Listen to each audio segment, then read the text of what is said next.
Сегодня 26 октября 2024 года, 19 часов 5 минут по центральноевропейскому времени, 20 часов 5 минут по городу Джохару. Сегодня у нас 79-й стрим на платформе открытого диалога информационно-аналитического центра Президиума правительства Чеченской Республики Ичкерия.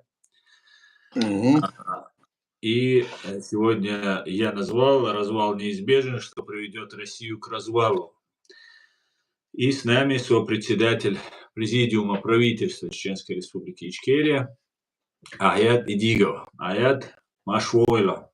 Маршал, добрый вечер, дорогие друзья.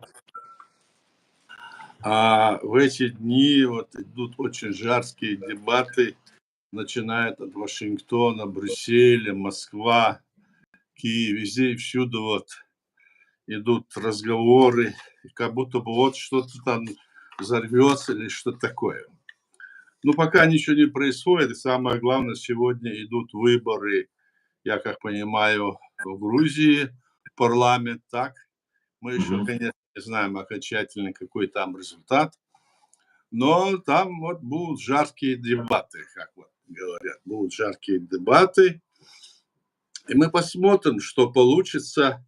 Грузия бурлит, выходит на площади, требует, чтобы власть действующая, ушла, а она, наоборот, укрепляется. Почему так происходит, что в мире идет, это нам понятно с вами. Дело в том, что мы все должны придерживаться в данной ситуации того, что называется сегодня международное право. Мы должны на это опираться, когда мы говорим о вопросах государственности, о праве, о свободе личности. И именно соблюдение этой линии и является результатом тех событий, которые или несоблюдение, или соблюдение тех событий, которые сегодня происходят в мире. Все те, которые отступают от этой линии, они сталкиваются с тем, что есть современное международное право, согласно которой требуется то и то и то. Есть те, которые отступают. Есть те государства диктаторские, которые мы с вами уже знаем, какие они.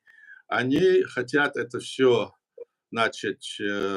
убрать это все и сделать все государства такими же диктаторскими, как они, что они могут тут же решить любой вопрос, тут же могут прислать своих солдат, оружие дать, допустим, Кремлю, чтобы они могли, или прислать там корейских солдат, об этом я имел в виду. Вот такая ситуация происходит. А здесь, когда мы наблюдаем, вы обратите внимание, мы видим, что, забывая об этом, люди там мечутся, как будто нет никаких правил, как будто нет никаких законов. Все идет так, сделают так, они так сделают, это так сделают.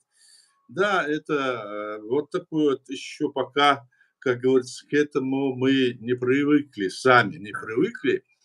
Но я, по крайней мере, думаю, что надо обязательно к этому вопросу всегда относить свое поведение.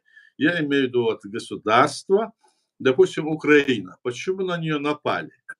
Да потому напали, потому что империя российская еще при развале своем уже планировала захватить эти территории бывшего Советского Союза.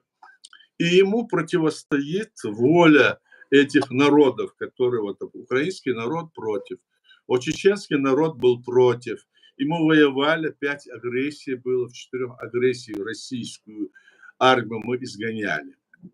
Теперь, когда эта война началась, скажем, после Чечни была Грузия, до этого еще раньше была Молдова, Украина, и снова второй раз Украина. Значит, они хотят переломить, как они говорят, хребет демократии. Или мы, как говорим, мы надо переломить хребет этой диктатуре, чтобы люди могли сами решать свои проблемы, сами избирать себе руководство, Вот это так и бывает и среди бытового отношения, когда собирается какая-то группа людей, ну вот они между собой решают, вот давай ты там возглавляй, или ты это веди, или ты давай, значит, сделай то-то, то-то. И наиболее способный, наиболее, значит, справедливый группа людей становится вперед и ведет остальное все, скажем, движение. Так и написано в этом международном праве. Ну, что происходит сегодня? Да, вот идут очень напряженные сегодня вот эти дебаты по поводу того, кто будет. То ли Харрис будет, то ли будет Трамп. Этот вопрос очень напряжен. И здесь вот что не говорят. Бросают разные, значит, фейковые информации. Сегодня я вот читал, что, оказывается, Израиль, Иран отправил там, или Израиль отправил на Иран более 100 бомбардировщиков или самолетов, что они бомбят чуть ли не весь Иран, там аэропорты, там военные эти их предприятия. А в то же время подтверждения этому нет. Я тоже смотрю, нету подтверждения. То есть людей просто дурят. Вот как вы видите, в интернете говорят то, начинаешь лечиться, как сказали они в интернете, а потом еще тебе хуже становится. Такая ситуация. Но если быть сейчас ближе к ситуации, которой я говорю о Украине, русские снова, значит, посылают свои ракеты, убивают украинцев везде, то в Херсоне, то в других городах идет вот это убийство. И мы с вами наблюдаем, что Кремль не хочет уйти, не хочет, он считает, что он может победить. Он собрал вот эту свою команду БРИКС, на которой хотел себе авторитет завоевать. Но в итоге получилось, что ничего у него не получилось на первый, так сказать, наш взгляд. Может, если где-то они тайно что-то договорились, может быть, это вот с этими государствами, Китаем, Индией и с другими. А так, в целом, такое впечатление, что они где-то облажались. Кремль в этот раз, хотя и собрал этих людей, и дал такой вот знак, допустим, ну, ничего не получается, как будто у них. И мы считаем, что власть в Кремле, она преступна, она убивает людей. Представьте себе, она убивает детей. Ну, просто людей, молодых, старых, женщин. Что это такое? Почему может? И при том он там улыбается, тихо ходит, как будто он святая личность какой-то, как будто он ему рая не задает. Вот такой вот. Поэтому вот мы видим эти все события, видим, что происходит. Куда же пойдет вся эта кривая, в какую сторону, что будет? Ну, мне кажется, что Украина обязательно победит, не то что кажется, я уверен в этом, и она изгонит врага со своей территории. Но изгнать из территории врага, это значит, что надо еще постараться, чтобы этот враг не сохранился, а чтобы, если он сохранится там и начнет снова, значит, готовить себе, значит, основу для того, чтобы вновь и вновь ударить по Украине или по другим, скажем, республикам, которые вышли из бывшего Советского Союза, как они напали на нас. Что делать? Вот такая проблема, с которой мы столкнулись все. Я уже говорил, когда-то мы думали, что Вторая мировая война прошла, там все были герои, и места для геройства нет. Вот сегодня есть место для геройства для всех нас. В первую очередь мы должны думать о том, как нам действовать, что правильно, что, значит, неверно, как себя вести в этом, какое отношение кого поддерживать. Но однозначно, что поддерживать мы должны справедливость, мы должны не попадаться на всякие вот эти вот провокации, которые сегодня нам подсовывают. И так сложилось, что мы должны ожидать, что же будет в Америке. Вот этот вопрос важен. И тоже важно, что эта Америка, должна в любом случае, она не может уйти от того, чтобы не противиться тому, что ее хотят скинуть с пьедестала. Это же самое мощное государство сегодня, демократическое государство. Демократия – это значит не решение всех проблем в этой стране. Демократия – это когда человек может избирать действительно власть в стране. А это уже дальше, что будет и как, это дальнейшие события уже покажут, кого вы избрали. Вот такая ситуация в мире. А диктатура, он сидит все время там. Он сидит, его дети, его окружение, и они кого угодно убивают, и мы это сегодня видим. Что же нам делать и как нам быть, давайте об этом поговорим. Если есть вопросы у кого-нибудь, есть замечания, пожалуйста, давайте эти и вопросы, и все. Мы можем говорить обо всем, чтобы не тратить зря время. Давайте вокруг этих вопросов и поговорим. Здесь есть вот, я скажу два слова, выступают активно разные деятели от, скажем, так называемой оппозиции, которая себя называет правительством нашего государства. У нас правительство в Чеченской Республике есть только одно правительство. Это какое? Это правительство, которое есть сегодня в усеченной форме, это президиум правительства Чеченской Республики Ичкерия. И это правительство имеет все основания, юридические, правовые, и есть последователи, есть люди, которые избраны. А люди, которые сошли с этой линии и выступили в пользу Кремля и принимают документы в пользу Кремля, и этим занимались всегда, теперь выйдя, скажем, на международный уровень, а здесь ведут всякую агитацию. Этим людям нельзя верить. Им, поверьте мне, им надо задать вопрос, покажите ваши полномочия, на каком основании вы себя заявляете правительством, и еще сказать другим, кто хочет обмануть вас и нас всех, и говорить, вот мы должны создать там профитерат, что мы должны там конфедерация народов Кавказа, мы должны там то-то, то-то делать.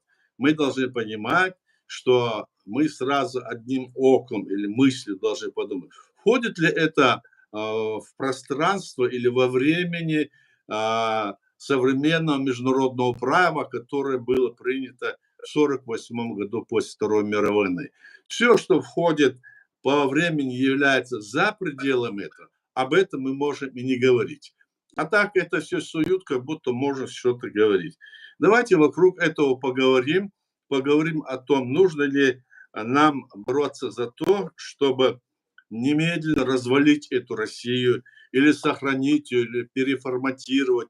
Что делают вот эти, так сказать, либеральные демократы, которые выехали из России и здесь ведут такие вот дебаты, собираются, у них есть какие-то там решения, насколько они тоже обоснованно себя ведут, насколько это будет реализовано. Давайте вокруг этого поговорим. Я готов слушать и готов отвечать, если есть вопросы.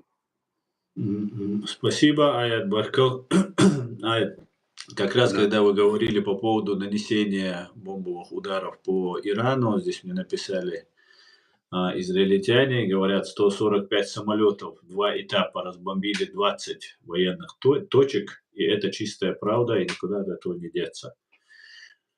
Вот такая Да. информация поступает. Ну, Да. вот я смотрел, и мне, когда начал искать в других местах, не нашел, но информацию я еще до часа 4 назад или 5 я смотрел, но одна только была такая вот информация. Много противоречивой информации. Много. Да.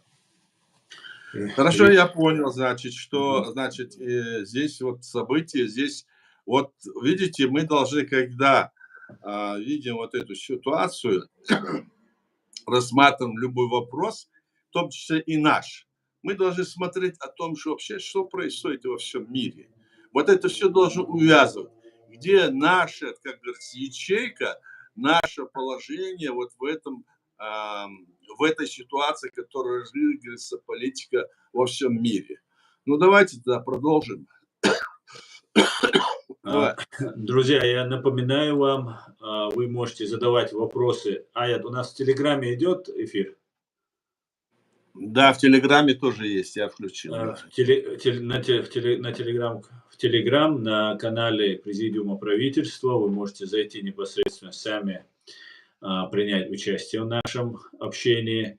А также у нас стрим вещает на канале ТикТок Аслан Арцу и в канале YouTube Reality. Вы можете писать ваши вопросы или комментарии, и я их буду зачитывать. По Да, поводу Грузии хотелось бы немножко побольше узнать. Сегодня вот эти события сейчас такие разворачиваются. Можете рассказать чуть подробнее, за кого нам болеть, кого поддерживать? Вы очень хорошо посвящены вот в эту тему, очень много дружите с а, грузинами. дело в том, что мы видим, что последние годы, начиная с самого ну вот этой власти Иванишвили, которая с него начинается, правда, можно говорить и о том, что где был когда Исаакашвили, а до этого Грузия, она вообще подвергается очень большому давлению со стороны нынешнего Кремля. Они пытаются ее себе подчинить, и это им удается. В каком плане? Они, когда в 91 году власти путем избрания народа единогласно под 95-7% была избрана власть во главе с Звиадом Гамсахурдия. После этого его попытались свергнуть, и дважды на него было, значит, нападение, он вынужден был уйти, как говорится, в подполье. Они приезжали, вся их власть, и сам президент Грузии, и их парламент, он перебирался то вначале в Армению, а потом из Армении в нашу республику. Они были гостями. Эта власть во главе с этим президентом и парламентом, они вынуждены были там где-то вести эту борьбу. И потом они снова вернулись в Грузию, и президент погиб. Первый президент, законно избранный президент. Это была легитимная власть, а все остальные вот последующие после этого госпереворота власти, они не имеют юридической базы, они не имеют легитимной основы.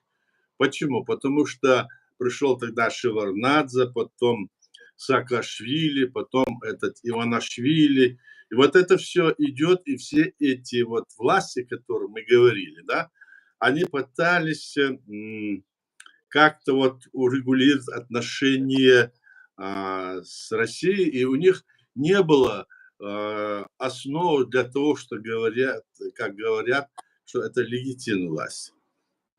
А раз она была нелегитимна, там шла борьба для того, чтобы вернуть эту власть, значит, в легитимное поле. И это не удавалось. Вот Саакашвили, он делал несколько таких вот шагов в этом направлении. Он принимал, его парламент принимал решение о том, что он признает легитимную власть Гамсахурди на все 5 лет. Принимал решение, значит, с теми, кто были в парламенте и кто были во власти, с ними он их старался не преследовать.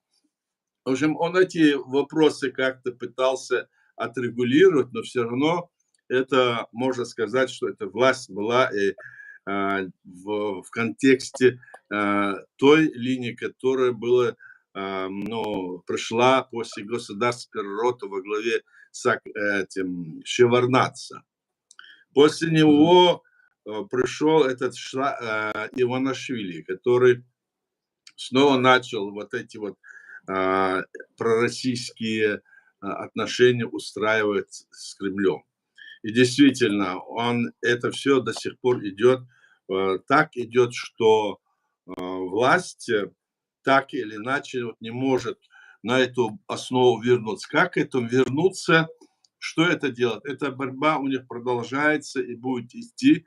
И сегодня, когда власть, скажем, в Грузии, она провела некоторые законы, подобно тому, как это сделала и инагентов и России там делать. То есть они могут любого человека по своему усмотрению сделать его инагентом и потом его преследовать, сажать. Вот этих вещей они делают, и Грузия выходит на площади, ну, не сказать, что вся Грузия, но до 100 тысяч человек, до 40 тысяч человек выходят, и они бьются. К сожалению, бьются в каком смысле? Демонстрации. К сожалению, вот если сторонники легитимной власти, противники Иванишвили уходят на площади, то они чуть ли не 2 раза больше сегодня выходят. Потому что у них есть основания, это то, что они подкупают, как вот они говорят, и мы в этом убеждены, они подкупают избиратели, они делают все для того, чтобы вот сказать, мы будем и дальше, и дальше. И ныне тоже вот это мы наблюдаем. И вот последние вот эти выборы, которые сейчас вот будут вот как-то сегодня этот вопрос, завтра, наверное, будет решен, мы будем знаем, то у них вот расклад там был где-то нынешняя власть будет в парламенте иметь где-то 40%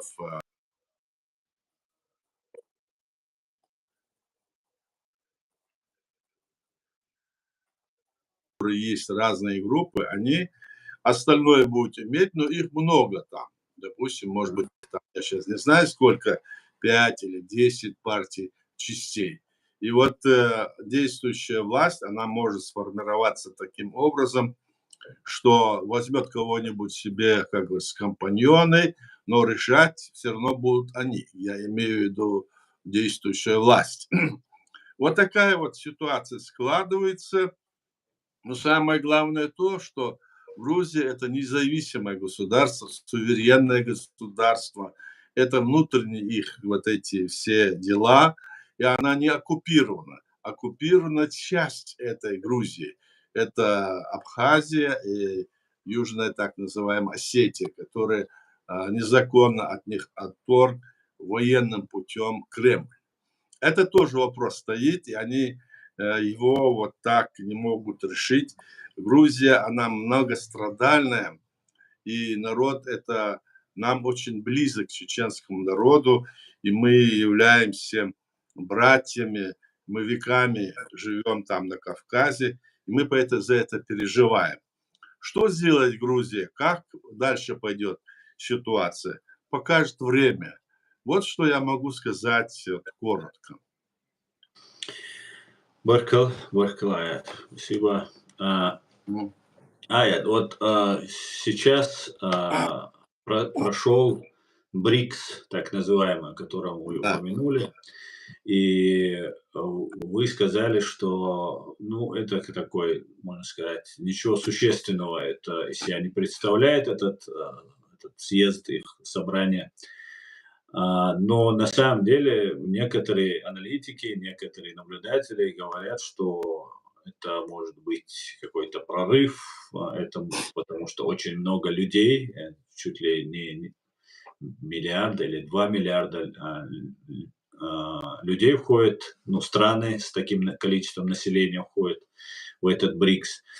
Затем Эрдоган, который и там, и тут, и везде тоже пытается туда войти. Неужели это абсолютно ничего не представляющее из себя такое посиделка? Или все-таки за этим может быть какое-то будущее?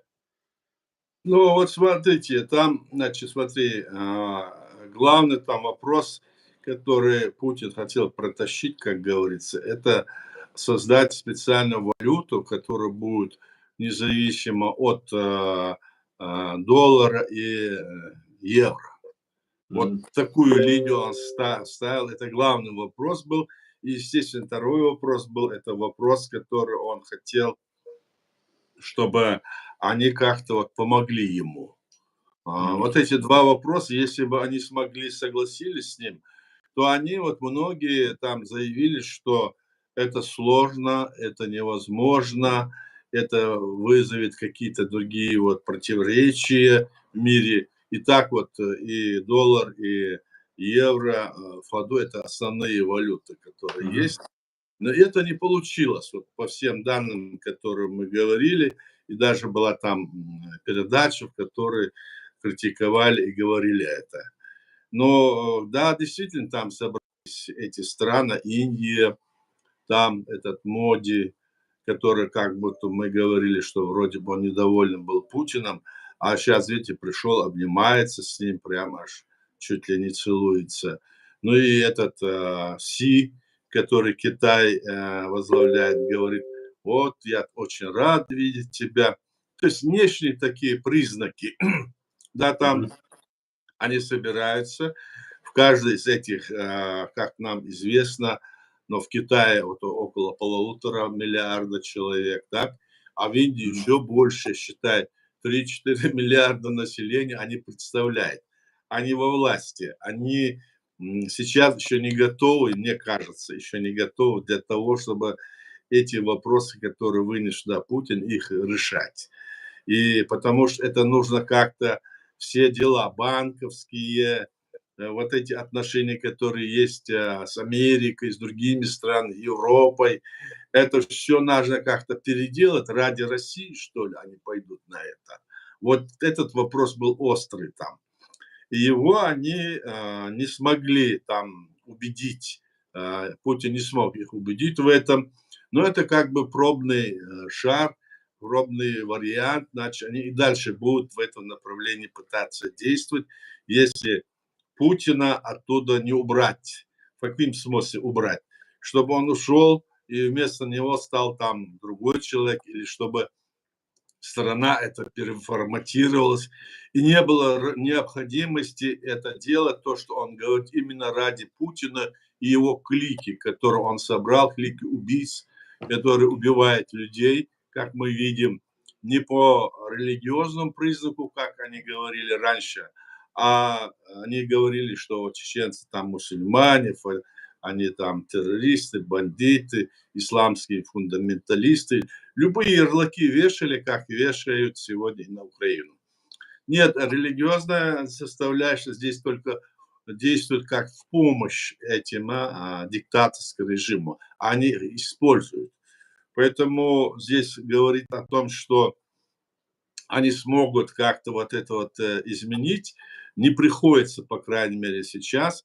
И вот эта вот ситуация, которая складывается в Америке, оно уже потом как-то будет раскручиваться, и мы увидим, что будет. Но думаю, я верю в то, что американский народ, американские президенты, кого бы ни избрали, они не согласятся с тем, чтобы их скинули с этого пьедестала, как скажем.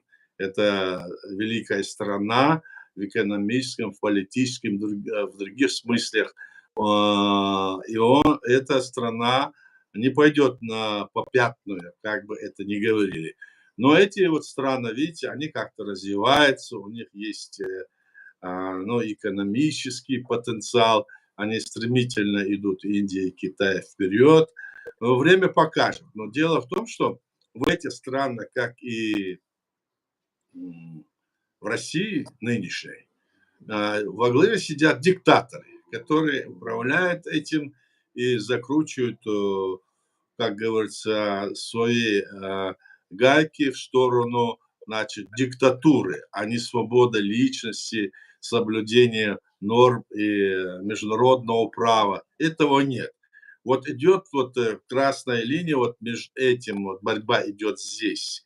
А мы знаем с вами, что эта борьба уже давно идет, уже после того, как приняли современное международное право, с тех пор это идет и продолжается. Поэтому мы не будем сейчас говорить, что оно резко так или иначе решится, но время покажет. Но, по крайней мере, давление со стороны вот, правозащитников, со стороны стран в которые вот отстаивают демократию. И даже в диктаторских режимах эти правозащитники выступают за свободу личности, за сохранение значит, права любого человека в любой стране избирать власть. А эту власть избирать эти диктаторские режимы, которые там собрались, ни одна не позволяет человеку. Вот это место, где вот расходится вот эта вся вот эта кампания с демократическими государствами, я имею в виду. А вот по поводу вот, Эрдогана, то, что ему что нужно, ведь они в НАТО Но входят, или это игра? я думаю, что скорее это игра, потому что он хочет, может быть, он там присутствует, и он же, как ты говоришь, НАТО, они члены НАТО, и как будто бы в то же время они соседи, и в то же Мгм. время, чего они там решили, ему надо знать изнутри, так? Я думаю, он очень опытно это сделал. Пошел туда, и раз, и, значит, все он-то знает изнутри, что там было. И кроме того, наверное, он хотел, как говорится, встретиться с этими лидерами, где же такой будет еще момент. И притом, наверное, он доносил позицию, в первую очередь, скажем, Турции, своей страны. И дальше здесь мы не можем сказать, что сама Турция, что это демократическая страна. Хотя проблески в этом направлении есть, и они наиболее, так сказать, продвинутая в этом отношении страна, Турция, так? И она такая развитая страна, мы с вами знаем это. Но здесь, может быть, вот эти вот моменты, наверное, ему позволят туда пойти и побывать, послушать, что они говорят, так сказать. Такое вот дело, мне кажется. Благодарю, спасибо. Мгм. Друзья, напоминаю вам, пишите комментарии и ставьте лайки, если вы не находитесь в России, либо во временно оккупированной Чеченской Республике Ичкерия. Я зачитаю ваши комментарии, вопросы. Напоминаю, это Аят Идигов, это близкий соратник Джохара Дудаева, экс-председатель парламента Чеченской Республики Ичкерия во время Первой русско-чеченской, до войны и во время войны, до окончания этой войны. Поэтому человек очень информированный, и задавайте вопросы, не стесняйтесь. Аят, Да-да. смотрите. По всей видимости, мы об этом с вами говорили, но еще раз хотелось бы немножко это тоже обсудить. Россия настроила 1400, как они заявляют, мечетей во временно оккупированной Чеченской Республики Ичкерия. Насколько сильно они любят чеченцев, насколько они сильно хорошо к нам относятся, мы это убеждались на протяжении 3-4 веков. И особенно в последние, не особенно вообще, и в том числе и в последние десятилетия. И несмотря на это, Россия строила эти мечети, разрешала строить, приказывала строить Кадырову, там ФСБ давала команду, и эти мечети строили. Сейчас такое ощущение, уже давно это ощущение, что пытаются отделить или как бы создать видимость независимости Ичкерии, или Ичкерия слово они не любят, Чеченская Республика с гербом нашим ичкерийским, с флагом нашим ичкерийским, но без слова Ичкерия. Слово Ичкерия почему-то я постоянно вижу, они это слово боятся, игнорируют и всячески пытаются уйти от этого слова. Хотя используют наш герб, и вы это знаете, только звезды не пятиконечные, а девятиконечные и так далее. Некий там один боец российский, генерал даже целый, он рассказывает, ну, российский, конечно же, всего лишь, Он рассказывает о том, что там чеченцы ущемляют, там чеченцев притесняют. За все время, когда он убивал чеченцев, он об этом не говорил. Теперь вспомнил, что есть у чеченцев права и так далее. И позавчера было совершено нападение на одиноко ехавший грузовик. Один убит, один ранен. Росгвардейцы сообщают, убиты. И, по всей видимости, это такой план, который будет свидетельство. Ну, мы идем к тому, по всей видимости, что мы скоро увидим, как они якобы объявляют независимость Чеченской Республики Ичкерия. Здесь, в Европе, подготовленные разные деятели, которые говорят от имени Ичкерии, которые всегда служили России, как выяснилось. Эти могут вернуться, объединиться и как бы примириться. Мы все, кто не захочет примиряться с убийцами чеченского народа, слугами Русской империи, мы станем врагами, не желающими примиряться, там, ну и всего остального. И так далее. Но там будет, по всей видимости, они готовят такое исламское государство. Исламское государство. Что из этого может выйти? Возможно ли на первом хотя бы этапе, что у них что-то получится в этом плане?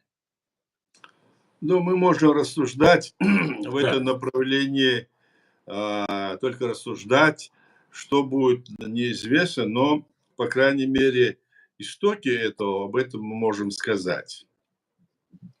Мы помним, когда началась последняя агрессия, она началась 17 июля 1999 года, хотя многие русские и другие везде всюду пишут, что это началось потому, что Басаев со своим отрядом пошел в Дагестан. На самом деле это неправда. Басаев со своим отрядом пошел туда вместе с дагестанцем Хачалаев и другие там их сторонники, они уговаривали, чтобы этот отряд пошел туда и помог им там, потому что Россия их тоже там бомбила. Но они это ловко перевернули, хотя на нашу территорию вот эта вся российская армия вторглась 17 июля 1999 года. Это мы должны понимать. И обвинение Басаева, то, что он это развязал, потому что он и наши такие деятели тоже это все высказывают. Но, с другой стороны, отвечая на твой вопрос, скажу, что мы понимаем, что вот когда вот эта агрессия началась, еще до этой агрессии, еще когда наши воины успешно провели операцию по, как говорится, по усмирению этой российской армии, которая была тогда на нашей территории около 460 тысяч военнослужащих было со всеми этими видами оружия, были на нашей территории. Представьте себе, в этой ситуации, это так называемая первая война, а это, четвертая агрессия это была, а российская армия была повержена, и она должна была, была выведена с нашей территории. И был подписан там договор, разные документы были подписаны. И армия ушла, и, как мы говорили, она уйдет, но она снова приходила каждый раз. И когда она ушла, в этот раз были некоторые вот такие вот войны, или, скажем, такие вот, скажем, отряды, которые не участвовали с нашей стороны, не участвовали в противостоянии тогда против российской армии. И когда им говорили, что надо было бы, почему вы не участвуете, почему вы не действуете вместе с нами, они были очень хорошо одеты, у них было оружие, все. Они там проводили политику непонятную тогда до конца. Не совсем понятно, допустим, мы не думали, мне казалось и другим, чего они хотят. Но ясно было, что это был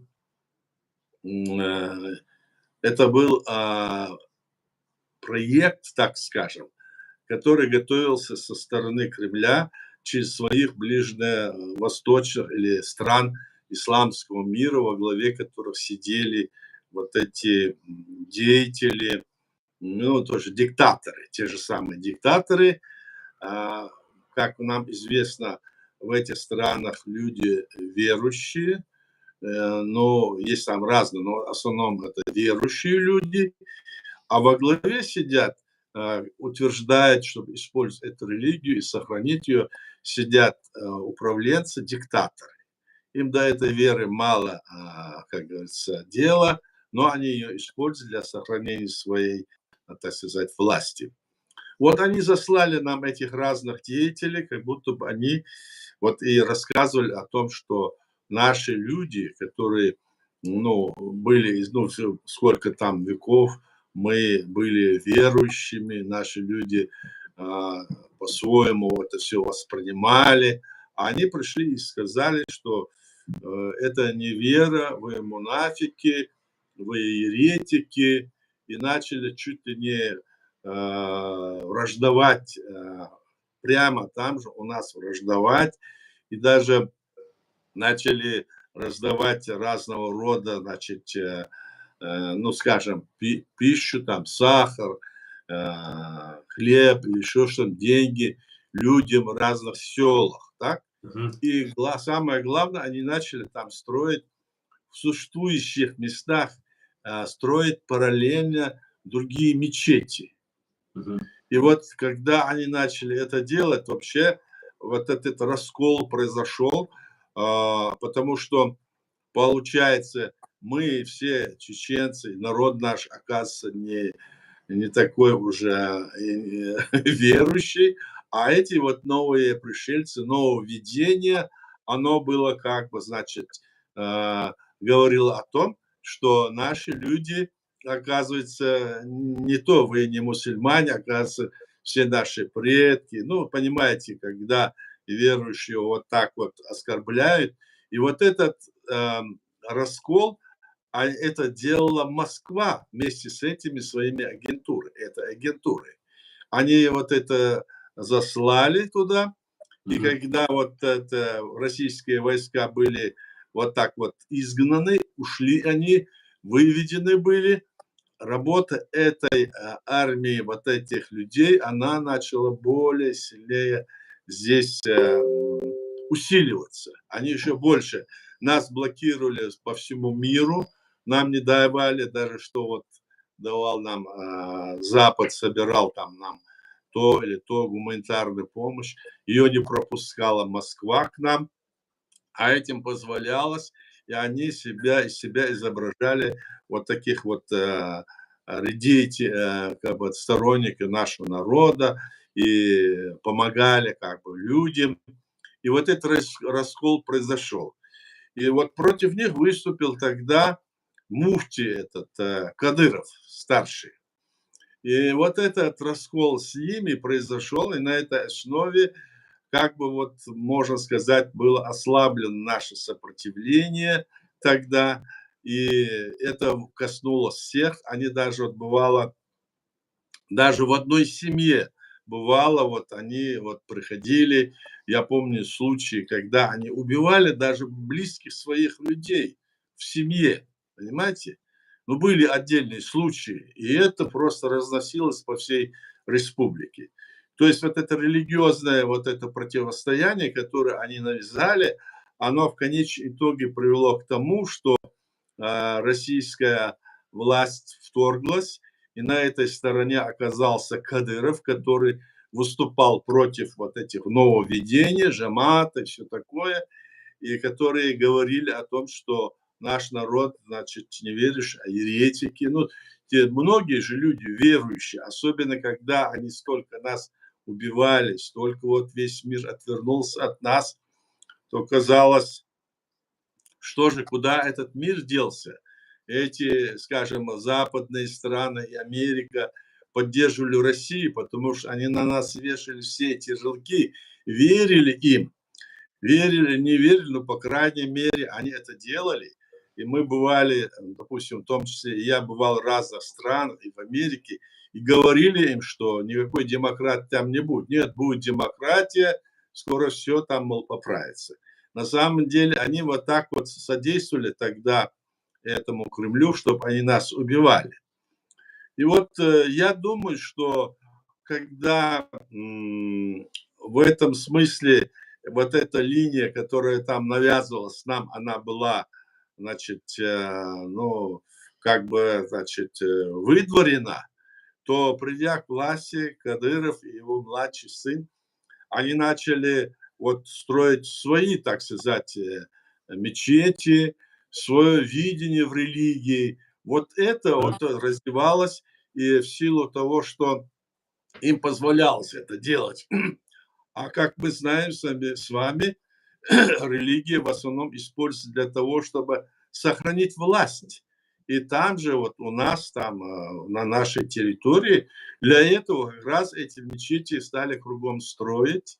Сколько их там настроили, я не знаю, но знаю, что они очень гордились этим в разных селах, в разных городах. Вот эти все мечети строят. И говорит о том, что она может в конечном итоге, мы же знаем же, что эта власть, которая есть, это власть Кремля. А власть, местная власть, она исполняет волю Кремля в любом случае, потому что она ими назначена.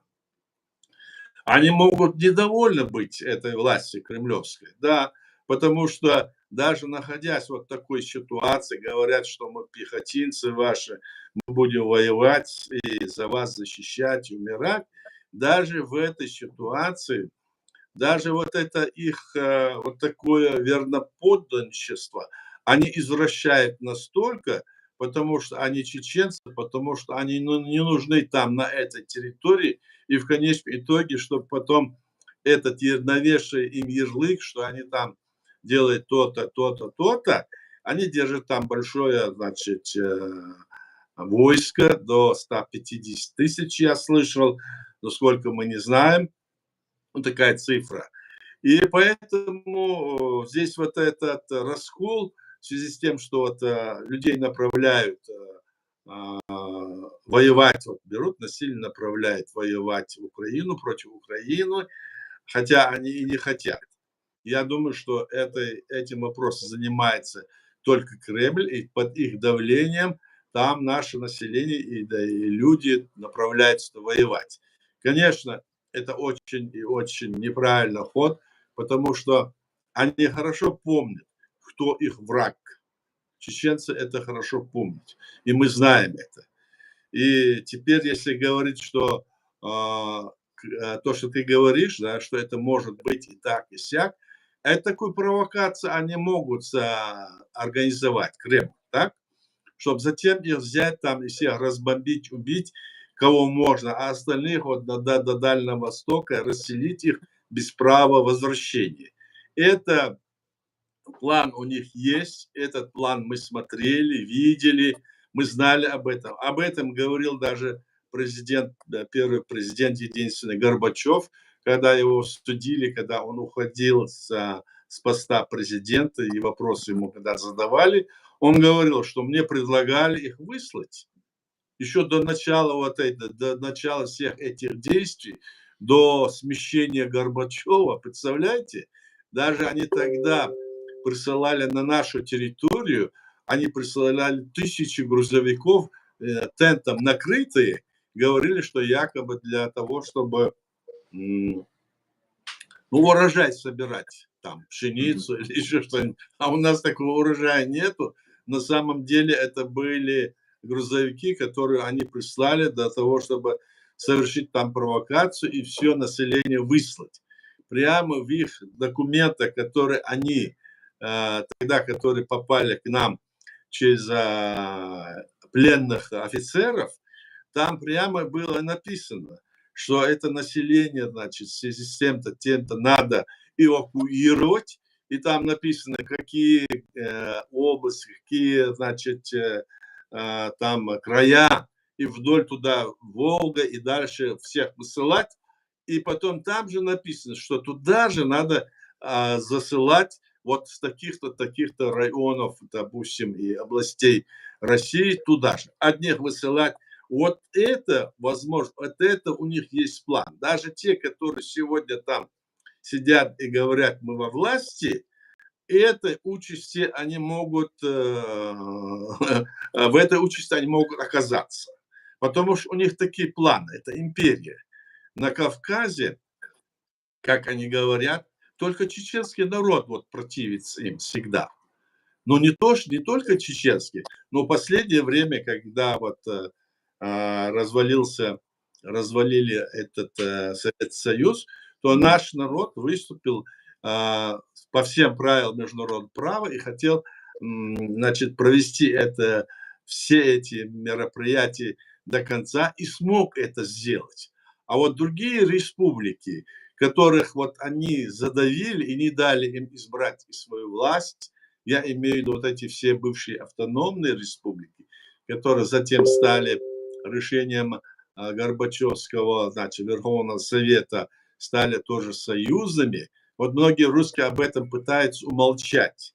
На самом деле, еще за 2 года до развала Советского Союза все автономные республики в Советский Союз были преобразованы в союзные республики. Но другое я скажу, даже если они не были и преобразованы, это не имело никакого значения для международного права, потому что это делали только имперские, значит, страны, которые делали первого, второго, третьего сорта. А в международном праве все народы равны. Поэтому, когда Советский Союз развалился, все эти республики, они имели право как не члены, они не членами были в основном ООН, так? Они были уже как государство. Но наполнить, скажем, атрибутикой, избрать власть, значит, парламент, президент, определить, какой путь они изберут, как написано в международном праве. Там написано, что каждый народ после, значит, освобождения и создания своего государства должен избрать 3 пути. Это один путь. Ты свое государство объявляешь, и в нем делаешь соответствующие там атрибутики, ну, направления действия. Второе, ты можешь создать со своим государством другое конфедеративное государство. И третье, ты можешь войти в любое другое государство, если ты договоришься, скажем, в третьем. Вот это 3 пути. Им это ничего не было позволено. И эти республики, которые сегодня находятся в составе нынешней Российской Федерации России, они насильно, обманутым путем, лишив их права вот сделать вот эти вот все действия, их взяли и вписали в эту Российскую Федерацию России, подписав 31 марта 1992 года так называемый федеративный договор. А кто подписал вот этот договор? Этот договор должны были подписывать кто? Это его должны были подписывать те власти, которые бы избрали эти народы. А им не дали избрать эти власти. Они, значит, используют старых этих деятелей коммунистических, которые были еще в Советском Союзе, первые секретари обкомов партии, они или там другие должности, которые были советские. То есть они не могли быть и не имели права сидеть во главе изменившихся статусе этих республик. Они подписали вместе с Ельциным вот этот федеративный договор, объявили, что создали Российскую Федерацию Россию. То есть, другими словами, Российская Федерация России, Ельцин и его команда обманули этих людей.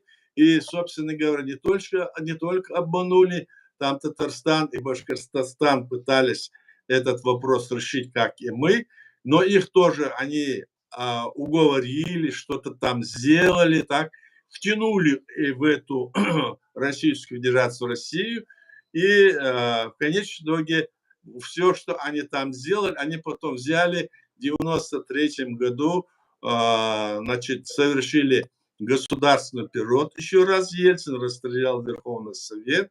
Я это рассказываю, чтобы потом было ясно вопросы, которые расстрелял Верховный Совет, так, и, значит, убрал вот эти все дела, которые были подписаны в 92 году, 31 марта, и новую конституцию незаконно, тоже таким же образом, незаконным способом принимает новую конституцию, и что самое главное, это не имеет никакой силы в этом смысле с международной точки зрения, так?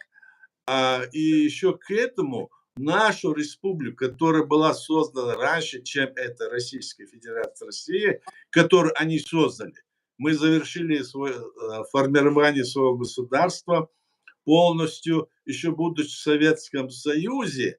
Ну а когда развалился Советский Союз, мы оказались в международном поле, мы приняли свою конституцию, наш парламент принял. И эта конституция была принята 12 марта 1992 года. А эти начали формировать Российскую Федерацию России только с 31 марта 1992 года. То есть мы раньше сделали. И после этого 13 марта нас Грузия признала, член Организации Объединенных Наций, легитимная власть признала наше государство суверенным государством. То есть вот такие вот процессы происходили. И то, что сейчас ты мне говоришь, что они вот могут там вернуться, все это делать, они не думают о том, они наоборот думают разгромить, значит, любую власть, которая есть сегодня там. Им не нужны там чеченцы, понимаете, на Кавказе, потому что они решили свой вопрос в соответствии с нормам международного права, и мы за это сейчас боремся. Как вы знаете, Украина признала нас признала там кипрская часть Турции, нас признал Афганистан, они сейчас тоже являются, уже их признает и Запад, несколько стран ООН, другой их принимает, их даже пригласили в этот их БРИКС. То есть мы можем вот эти вопросы все поднимать. Мы создали свое государство, как создал, скажем, каждый народ в этой, из бывшего Советского Союза. Вот как Украина, Беларусь, Казахстан. У нас территория малая, не такая большая, как у других, однако мы создали свое государство в рамках современного международного права. И вот эти вот опасности, вот эти вот возможные вот такие вот движения против нас очень даже реалистичны. И все, конечно, сейчас будет зависеть после того, как решится вопрос, значит, изгнания оккупантов с территории Украины, они могут вот это разыгрывать у нас на территории нашего государства, которое сегодня оккупировано. Поэтому нам необходимо как можно больше уделить внимание тому, чтобы мы объединились на Западе на основе нашей Конституции, на основе нашей декларации и на основе того, что мы хотим, чтобы это государство было признано и другими государствами Европы и остального мира. Но в этом вопросе нам мешает агентура, которая заслана сюда, объявляет себя разными деятелями. Они здесь вот их как бы за ручку водят, у них есть возможность, им, вероятнее всего, им платят, они могли же там так сами действовать. Они дружат с этой либеральной компанией, либеральным демократам, которые выехали из России, которые хотят сохранить эту Россию. Они называют их друзьями, близкими, они вместе с ними проводят эту линию. А почему они проводят с ними линию?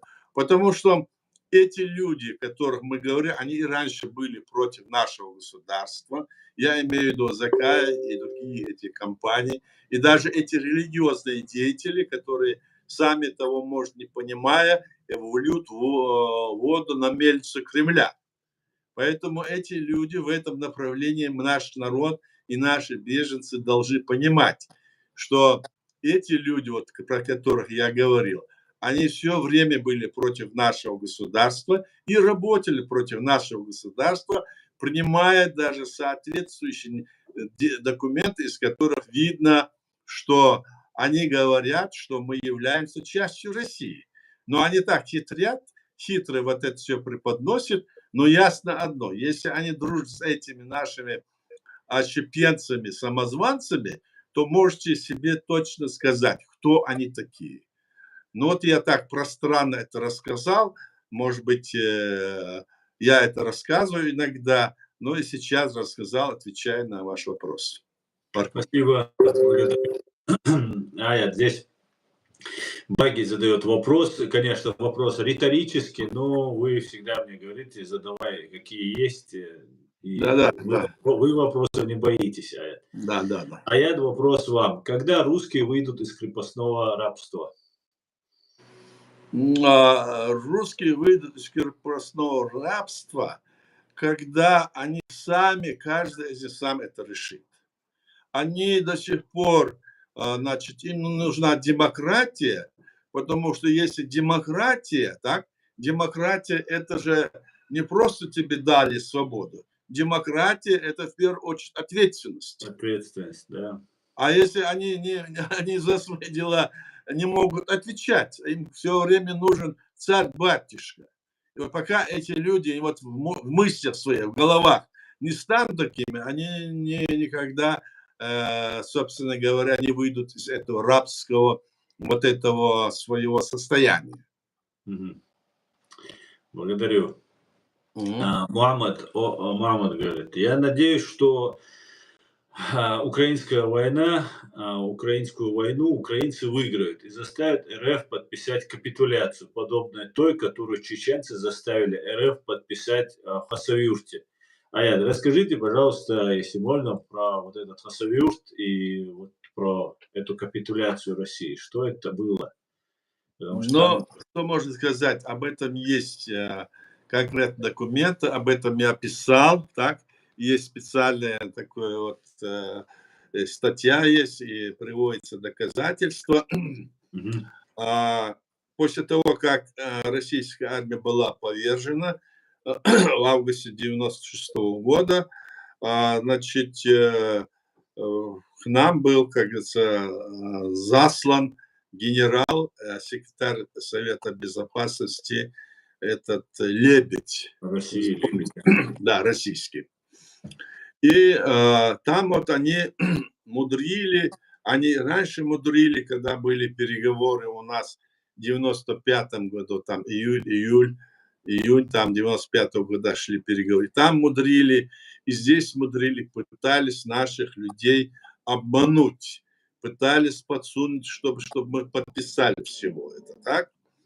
Значит, подписание вот этого соглашения нашим вот этим людям, которые там находились, у них была одна только задача – вывести эти войска. Обратите внимание, что нигде в этих документах, нигде даже не идет речь о выводе российских войск. Почти не идет. Предполагается только, а идет речь о каких-то политических отношениях, которые решаются на уровне, допустим, этих делегаций чеченской и российской. И что там написано, надо посмотреть.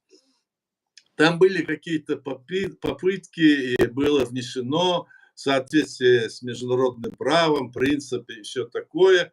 Но далее, когда мы смотрим в целом на весь документ, мы видим, что этот документ, ну, скажем так, его подписали люди, которые не имели полномочия для того, чтобы вести переговоры, межгосударственные переговоры. Там были одни полномочия – вывод российских войск, потому что они потерпели поражение, их войска были окружены нашими воинами, и мы готовы были их, так сказать, там уничтожить, собственно говоря. Но мы держали их для того, чтобы сказать, что мы хотим мира, чтобы весь мир видел, что мы не кровожадные, как нас хотели изобразить, так.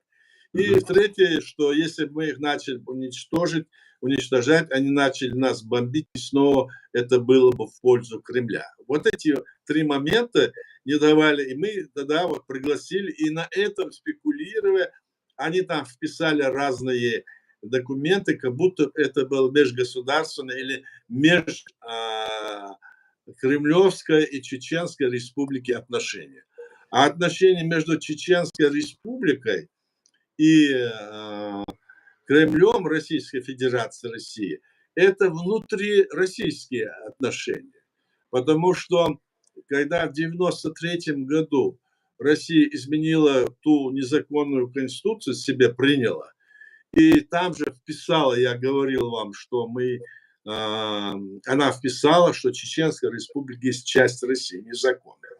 Вот тогда наша страна, значит, указом президента, наша страна была переименована в Чеченскую республику Ичкерия 16 января 1994 года. Начиная с 16 января 1994 года все отношения, которые, значит, мы строим с Россией или с другой страной, должно быть так, как оно и есть, как называется наша страна, Чеченская республика Ичкерия. А в этом случае наша сторона подписывала с ними, не обращая внимания на то, что это есть как бы намек на то, что мы являемся частью России. И там было сказано, что Чеченская республика везде. Даже вот об этом они сами твердо заявляли. Чеченская республика в составе России. Даже их министр, значит, российский заявлял, это специально есть даже видео, где это говорится. А это и наша сторона, которые там были, вот пошли на это и подписали. Но дело в том, что то, что подписала наша сторона, не имело никакой основы с правовой точки зрения. Им это право никто не давал.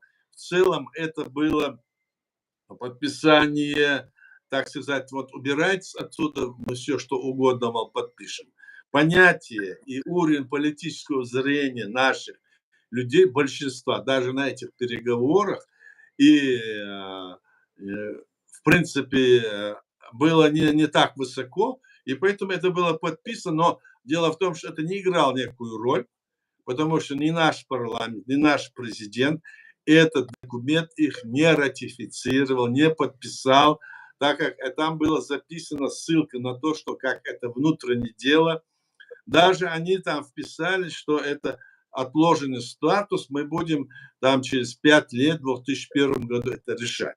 Но это не играло никакую роль, мы должны были вывести эти войска. Поэтому этот документ нельзя рассматривать как документ, который является между нашей страной и Российской Федерацией России. Тем более, что сам этот Кремль его не воспринимал таковым, но эти переговорщики, этот, скажем, Лебедь, который хотел после Ельцина прийти к власти, так, очередные власти, вот выборы же там намечались тогда, и другие, которые вокруг этого был, там шла у них внутренняя борьба. И поэтому знаю, что это даже очень полезно для них, если они это даже утвердят. А Ельцин при подписании договора, вот это внесенную там строчку, Хасавюрский соглашение взял, специально ручкой вычеркнул. Не потому, что там было, этот документ был для них полезен, но они это делали, то есть это внутренне, они понимали без этого и делали это. Вот что это такое. Фактически Хасавюрские соглашения, которые были подписаны, были против нашего государства, так скажем, прямо. Против независимого нашего государства. Но они не имели никакой силы, никакого основания говорить, что этот документ, он говорит, что они являются таковыми, нельзя. Вот ответ на этот вопрос. Спасибо. Я именно хотел, чтобы вы это снова проговорили. Это очень важно, так как вы правы, юридической силы не имеет, как не имеют юридической силы Минские соглашения, которые Украина подписывала в ущерб своих интересов, когда Россия выкручивала ей руки. У нас была такая ситуация, даже похуже. Да, ты правильно говоришь. Я хотел вот момент один добавить. Дело в том, что в нашей Конституции записано, статья 5, 4 там вот, в основах Конституции, что написано, что любые документы, подписанные со стороны любой ветви властью и любым чиновником, не имеют юридической силы, если они противоречат основе нашей Конституции, нашего государства. Там прям написано. То есть, если они даже и подписывали, никто, ни парламент, ни президент не мог их утверждать даже. И они с того момента, даже когда они подписаны, не имели никакой силы. Но с точки зрения наблюдающих за ними, это как они раскрутили на весь мир этот документ во всем мире. Это раскрутили русские, Кремль. Вот мы там все, вот такой документ, в котором написано, что якобы мы как часть России. А многие не читают. Даже вот и украинцы, и другие, которые, они этот не читают документ, и говорят, вот там сказано, и не Да и вдумываются. нет, Аят. А? Нет, в открытом доступе вот это искать нужно. Есть много фейков таких. Да, фейков есть, но у нас он везде есть, мы его распространяем. Мы ему говорим, есть вот эти комментарии, которые я сейчас говорю, есть тоже, они есть. Да. Спасибо, Аят. Очень важно то, что вы говорите. Мухаммад, возвращаясь, мы далеко ушли, пока дошли до комментариев и вопросов, которые здесь есть. Но все равно, возвращаясь к предыдущему нашему разговору, здесь Мухаммад говорит, Аят, товарищ Деньга Халитов такой есть, также дагестанец, также призывал защитить Чабан-Махи и Карамахи. Это тогда, когда Басаева просили дагестанцев на помощь. Да. И я сейчас закончу. И это как раз вот этот же Деньга Халитов, который тогда провоцировал нас на так называемое нападение на Россию. Потом это вот так они пытались это представить, спасательную операцию, которую сами же нас просили позвать. И сейчас вот та ситуация, которую мы с вами сейчас обсуждали по поводу того, что готовится провокация либо создания какого-нибудь там исламского государства, либо создать, а потом разбомбить его, или там депортировать всех, уничтожить, что, скорее всего, для какую-то такую подлость русские нам и готовят. И вот этот Деньга Халита, вы помните этого деятеля, который... Я помню его, я знаю его, да. Это тоже в эту же канву ложится, о том, что это все искусственно делать ингушами, дагестанцами. Они проводят проимперскую политику. Тогда мне казалось, что он вообще сторонник всех, наш сторонник, это Деньга Халитов. Но сейчас то, что он говорит, видимо, он настолько в заблуждении или был всегда в этом состоянии, но теперь когда оголился, показал свою суть в этом вопросе. Да, то, что бы там он ни говорил, ведь мы же знаем, что мы не говорим сейчас, что империя натворила там много, наших территорий захвачено и переданы, скажем, соседним народам, там поселили другие народы. А когда мы повернули ссылки, тоже не все наши территории отдали, особенно в Ингуши, пригородный район, все за это бились, все такое. Но и никак вот они там это не отдают. Если они где-то отдадут, то они должны вообще все переделать по всей. Они же, вся вот эта империя построена вот заложена вот эта мина, вот это, везде. Вот сколько он там говорил, сколько, везде. Там то, что есть, допустим, в Якутии, передали там башкирам, или наоборот. Или там другим, скажем, татарам, передали там другим. Вот все вот так вот перемешано, что это нужно потом. Поэтому мы тогда приняли решение, что эти вопросы мы поднимать не будем. Чеченской республики Чечня. Все оставим так, как есть, потому что это дела империи, а в будущем мы будем все эти вопросы решать мирным путем, если и никаких там не должно быть противоречий. Вот наша позиция нашего государства, нашего правительства была такая. Вот я просто, чтобы знали, говорю об этом. Спасибо. Эд Мамедов, Эд Салам. Аяд, я думаю, сейчас готовится провокация, говорит Аяд. В Москве, Эд говорит, провокация в Москве и многих других городах фашистской Российской Федерации. Исламизация Москвы и других городов. Будут массовые аресты без всяких поводов. Всем свободным людям будьте осторожны. Предупреждает нас Эд Мамедов. Спасибо, Эд. Да, спасибо. Это да. Это для нас не новости, потому что каждый чеченец, он знает, что его не любят. Даже вот эти вот кадыровские военнослужащие, они тоже на себе это почуяли. Понимаешь? Они тоже это почуяли. А этот Кремль, это империя, и они сидят там и просто хотят использовать, загнать наших людей туда, и чтобы они там и гибли с одной стороны, а с другой стороны, чтобы принесли им какую-то пользу, захватить чужие территории. Это империя. Это можно говорить, что наш народ об этом хорошо посвящен. И народ, который находится сегодня там, я не имею в виду тех, которые сегодня служат империи, он прекрасно все понимает и знает. И эти люди, которые сегодня вынуждены вот так вот подчиняться Кремлю и пошли на это, они сами должны понимать, что они делают. И должны, они, видимо, сейчас прозревают, когда в чем-то и где-то вот их начинает по национальному признаку, там по религиозному признаку их преследовать. А мы с вами знаем, что ситуация такая сложная. Здесь вот разные блогеры сидят, рассказывают разные свои вот эти мнения, что только они не говорят, то.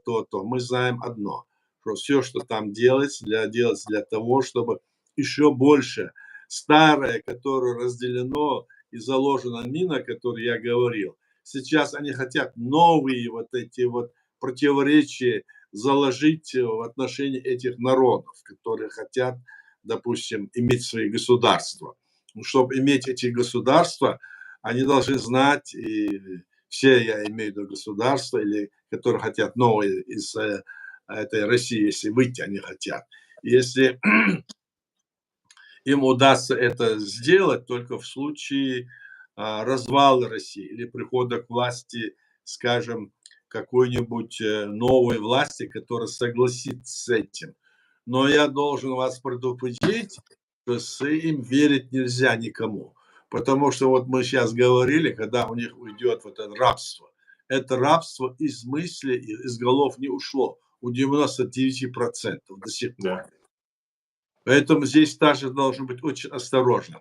Скорее всего, было бы это вернуться к тому, что они в 92 году незаконно заставили, не то что подписали вместо этих народов, да, они заставили подписать этот федеральный договор, их с большевиками, с коммунистами.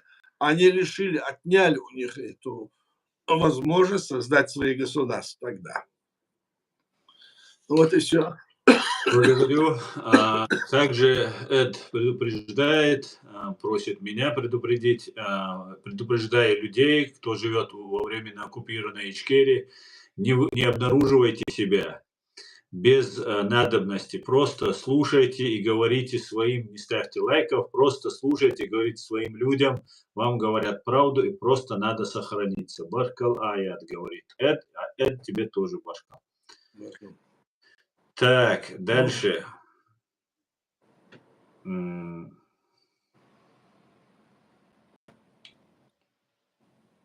Так. Ассаламу алейкум. Всех, друзья, приветствую. Алейкум салам. Не пропустил я тут комментарий. Если я пропустил, друзья, вы мне его повторите.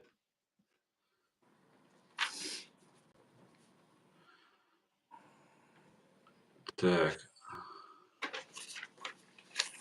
Также напоминаю, что вы можете, кто хочет выехать из Чеченской Республики Ичкерия, временно оккупированной, участвовать в лотерее Green Card США, чтобы выиграть вид на жительство, за последующим переехать в Америку и получить уже гражданство Соединенных Штатов. В интернете это люди выигрывают, это честно. Вы можете... Есть и разные аферисты, которые пытаются нажиться на этом, но если разобраться, то можно найти не афериста, есть настоящая карта, грин-карта, она называется, зеленая карта, которую можно выиграть. Это постоянный вид на жительство. Те, кто хочет выехать в Соединенные Штаты, это очень хороший способ попробовать выехать. Так, зачитаю мнение Мухаммада. Если для всех украинских СМИ русско-чеченская война является чисто чеченской войной, то для нас война в Украине является украинской войной. Это чисто мое мнение, говорит Мухаммад.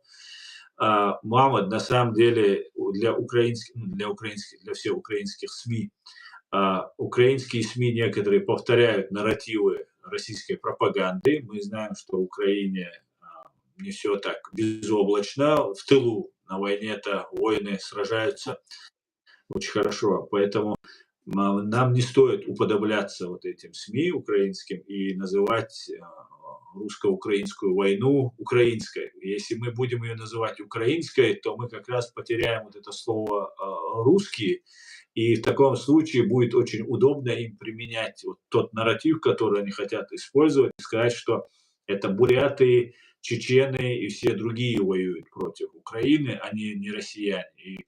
И это нам, наоборот, выгоднее говорить и правду. Правду всегда говорить выгодно. Это мое мнение, мама. Так, дальше. Сейчас иду дальше вниз, иду по вопросам.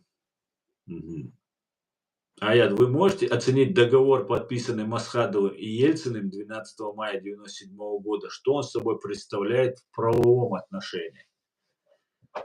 В правовом отношении этот договор можно использовать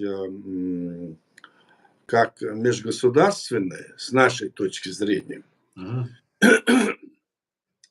И дело в том, что этот договор, после того, когда был он подписан президентами, его нужно было ратифицировать. Он становится обязательным только после этого, как во всех странах. И я должен сказать вам, что когда был этот подписан договор, в нашем парламенте я и мои товарищи, которые были там, мы не могли его ратифицировать у себя. То есть у нас внутри парламента находились противники нашего государства. Получалось полгода почти. Но, наконец, мы его смогли ратифицировать, и этот договор мы ратифицировали. Но Россия этот договор не ратифицировала и не восприняла его как межгосударственный договор. Она его воспринимает как внутренний такой договор. В Думу России это не подал Ельцин, и они, все их риторики, все, что они говорили, рассматривается как внутреннее дело. И они потом даже вот нарушили этот даже внутренний договор, вторглись, и этот договор, он кончился, собственно говоря. Если мы договорились, этот договор вы нарушили, то значит этого договора больше нет.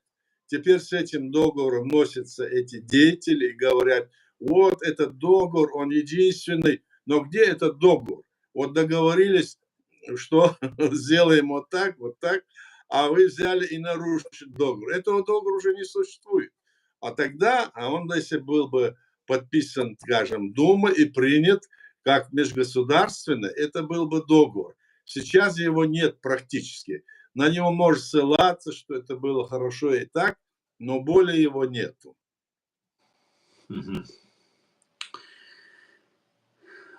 Баркал. Так.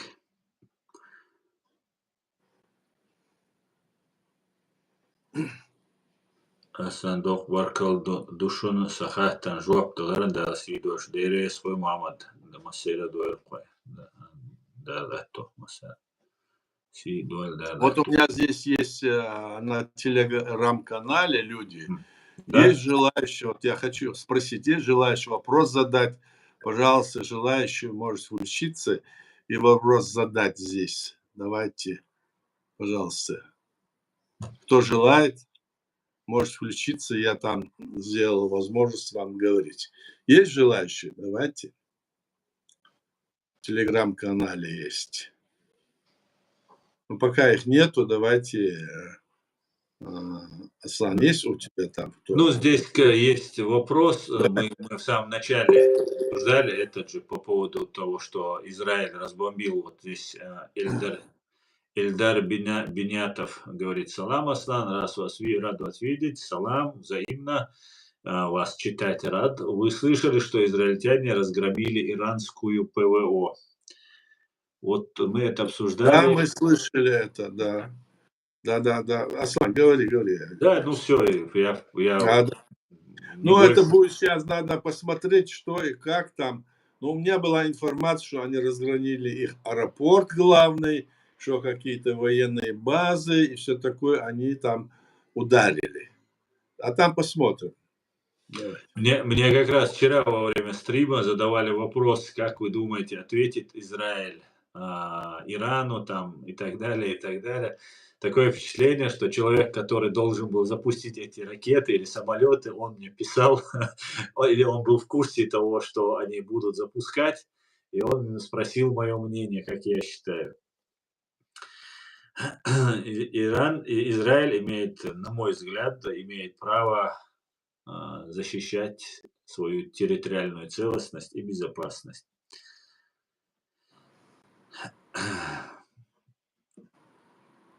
Так.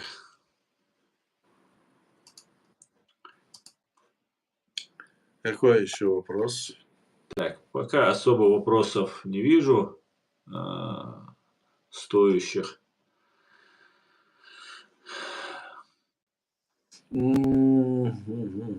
Так, друзья.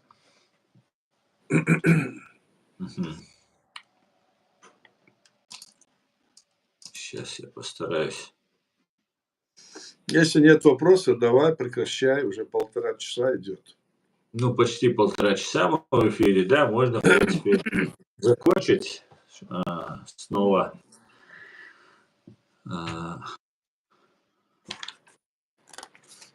Давайте еще. Друзья, у вас есть уникальная возможность задать вопросы. Воспользуйтесь ею.